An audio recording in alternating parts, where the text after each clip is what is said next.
ભણું છું. મારી ક્લાસનું નામ છે ડુંગરપુર પ્રાથમિક શાળા.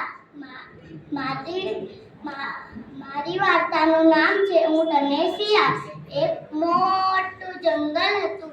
એમાં બહુ જ નાના મોટા બહુ જ પ્રાણીઓ રહેતા હતા. તેમાં બંને જણ, એક ઊંટ એક શિયાળ, બે મિત્ર રહેતા હતા.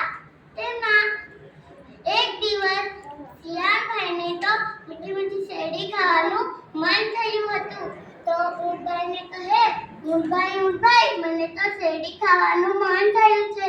તો કહે કે મને પણ મન થયું છે શેરડી ખાવાનું, પણ આપણા જંગલમાં તો ક્યાંય શેરડીના ખેતરો નથી. તો કહે, બાજુના ગામમાં બહુ જ બધા શેરડીના ખેતરો છે, તો આપણે જઈએ. તો ચાલો આપણે જઈએ.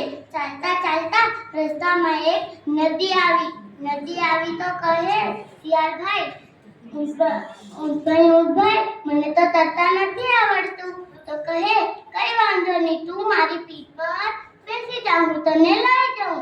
તો ઊંટભાઈ નીચે નમી ગયા અને શિયાળભાઈ તો કૂદકો મારીને બેસી ગયા અને પછી અંદર જવા માંડ્યા. પછી શિયાળભાઈ તો ગાવા લાગ્યા, ઊંટ ઉપર શિયાળ બેઠું, મજા પડી ભાઈ મજા પડી. ઊંટ ઉપર શિયાળ બેઠું, મજા પડી ભાઈ મજા પડી. એમ ગાતા ગાતા નદી પાર કરી લીધી અને ત્યાં જોયું બહુ જ બધા શેરડીના ખેતરો છે.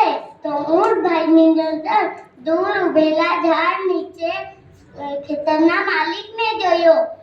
એ જોઈને શિયાળભાઈને કહે, શિયાળભાઈ આપણે જઈએ, પણ તમે કશું બોલતા નહીં. તો કહે, સારું ઊંટભાઈ. એમ કહીને અંદર શેરડી ખાવા લાગ્યા. ખાતા ખાતા પછી શિયાળભાઈનું તો પેટ ભરાઈ ગયું અને કહે, ઊંટભાઈ મને તો ગીત ગાવાનું મન થયું છે. તો કહે કે ના તમે ગીત ના ગાશો, નહીં તો ખેતરનો માલિક જાગીને આપણને મારશે. છતાં પણ માન્યા શિયાળભાઈ નહીં. એ તો ગાવા લાગ્યા, ગાવા લાગ્યા. ખેતરનો માલિક જાગી ગયો અને મોટો દંડો ઉઠાવીને કહે, આ સિંહ નક્કી મારા ખેતરમાં ઘૂસી ગયું છે, એને હું મારી ન જ રહીશ. એમ કહીને શિયાળભાઈ તો ધમધમની અવાજ આવી અને શિયાળભાઈ તો નાના પ્રાણી હતા. એ તો ભાગી ગયા અને ઝાડમાં સંતાઈ ગયા અને ઊંટભાઈ ભાગી શકાયું નહીં અને એમને ખૂબ દંડે મારવા લાગ્યા અને માર ખાતા ખેતરની બહાર નીકળી ગયા. અને શિયાળભાઈ તો નદીના કિનારે જઈને જોયું કે શિયાળભાઈએ તો મને માર ખવડાવ્યો, એને હું સબક શીખાવીને જ રહીશ. પછી એમ કહીને શિયાળભાઈ કહે, ઊંટભાઈ મને તો ના ખબર હતી કે ખેતરનો માલિક આવીને તમને મારશે. ચાલો આપણા જંગલમાં આપણે પાછા જતા રહીએ. તો કહે ઊંટભાઈ કશું બોલ્યા નહીં, નીચે નમી ગયા અને શિયાળભાઈ તો કૂદકો મારીને બેસી ગયા અને શિયાળભાઈ તો ફરી ગાવા માંડ્યા, ઊંટ ઉપર શિયાળ બેઠું, મજા પડી ભાઈ મજા પડી.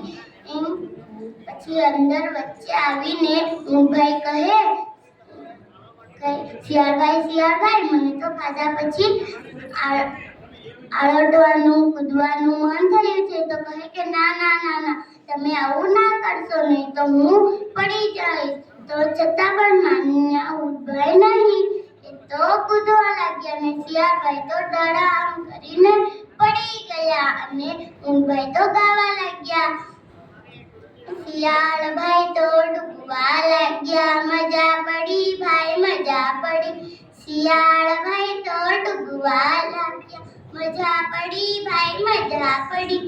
એમ ગાવા અને એ બહાર નીકળીને એમના જંગલ તરફ નીકળી ગયા. આ વાર્તા પરથી એ શીખ મળે છે જેવું કામ કરે એવું ફળ મળે.